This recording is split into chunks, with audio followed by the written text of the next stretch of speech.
Hi, it's Michael here for Custom Bike Fit, and today I want to talk to you about an issue that I'm seeing more and more often, and that is riders that present with an issue whereby they are sliding forward on their saddle. And I just want to give you some pointers as to what to look to if this is something that's bothering you. And it typically happens obviously more so in the time trial position than in the road position. So this really is for triathletes and also for road cyclists that are doing time trial. They've got time trial bikes. So obviously the first place to go to if you're falling forward on the saddle is look at the angle of the saddle itself. And you can see here is what I call a traditional saddle. It's a physics saddle and it's tilted down. Why do people tilt their saddles down? Well, they typically tilt the saddle down because they're getting pain at the front when they rotate forward, so they put an aggressive angle on the saddle.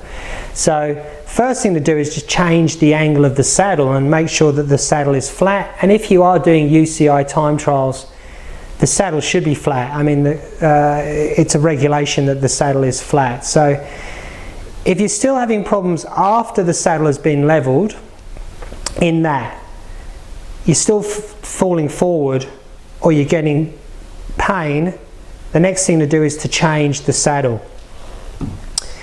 And what I would recommend doing is putting on something like an ISM saddle. And you can see here the ISM saddle has a cutout at the front. And what that means is we can come forward, we can rotate forward, we don't have this soft tissue pressure.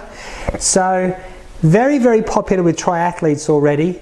To give you an example, in 2014, 25%, 1/4 of the field at Kona, used an ISM saddle. 2015, a year on, 35% of the field used an ISM saddle.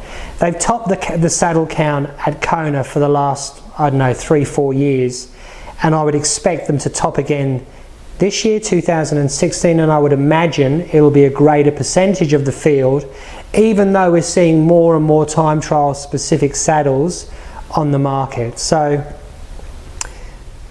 yeah, change the angle of the saddle, and if that's no good, change the saddle. Okay, so we've changed our saddle. We've got on an ISM Prologue here and it's nice and flat, but we're still having the problem.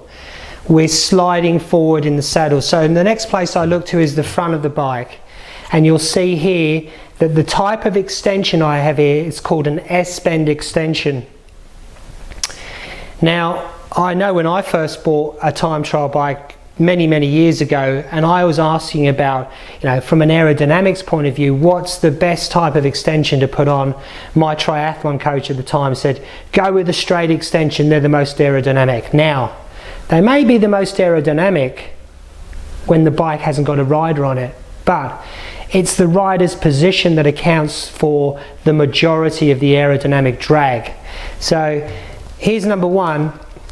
The elbow goes to the pad, the hand goes to the end of the extension, and you can see through here that the hand is lower than the elbow. So what's happening here when I ride into a headwind is I'm creating drag along the forearm. So number one, the aerodynamics myth has just been dispelled. This isn't more aerodynamic than the other type of extension, which is a ski bend.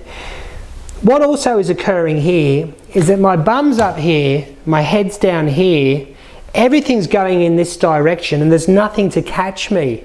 So as I start to fatigue, I start to push back in the saddle. Then I come forward and then I push back in the saddle.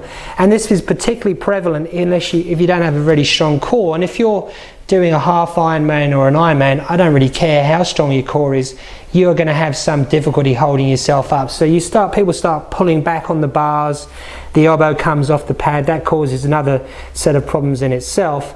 So what I like to do is change this extension here, and I put on a ski bend extension, and I'll show you what that looks like and why I do it. Okay, so now you'll see I've changed out the extension and I've put on a ski bend extension. There are a number of different types of ski. Just out of interest for you, my favourite is the Profile T1. This is actually a T3. But again, your bum's up here, your head's down here, elbows on the pad, and watch what I do at the front. I don't even grip onto the extension. I'm actually putting my palm onto the extension here. I want to be able to go out to the end of the extension where my shifter is so that I can change gear without moving my hand at all. But this becomes an anchor point. This is something that you rest into and you do not move your position. I don't slide off the bike, I don't slide forward on the saddle if the angle's correct, because this becomes an anchor point. All right, so it's far more sustainable, number one. Number two, I put my elbow on the pad. I keep stressing this, the hands are higher than the elbow. It's more aerodynamic. The hand will break the wind, but into that headwind there's no drag along the forearm. We actually place a bottle through here, just a standard horizontal bottle, closes up the turbulence behind the hands, makes the bike quicker again. It's a must in my opinion if you want to go quick. And also we have the ability now to rest. Right? We don't have to grip on, we're not creating any tension through the neck and through the shoulders, which you will carry on to the run. So we just rest at the front of the bike here. Again, this just becomes an anchor point. I'm not going anywhere, and that stops you from that forward movement on the bike. So just to reiterate, if you do feel like you're sliding forward on the bike, the first thing to look at obviously is the angle of the saddle. But more and more often what I see, and people are concerned about their saddle when they first call me, Michael, I'm having a problem, I'm moving forward on my saddle, what would you suggest? I see far more of an issue here. You need something that's just going to lock you into position. And again, I tell people that come for a fit, and I'll tell you now, when you get into this position, you should be able to play the piano. These hands should be nice and relaxed. With a straight bend, with an S bend, you need to grip on. Okay, certainly when the road's bad, we're going to hold on to these bars. But when the road's good, we just relax the hand. And the other benefit is when you are going into that headwind, you can drop your head in close to your hands and improve the aerodynamics again. So look, I hope that's been of benefit to some of you out there. By all means, drop me an email, setup@custombikefit.com, leave some comments under this video, visit my Facebook page, and I'll be back with you in the near future. Thank you.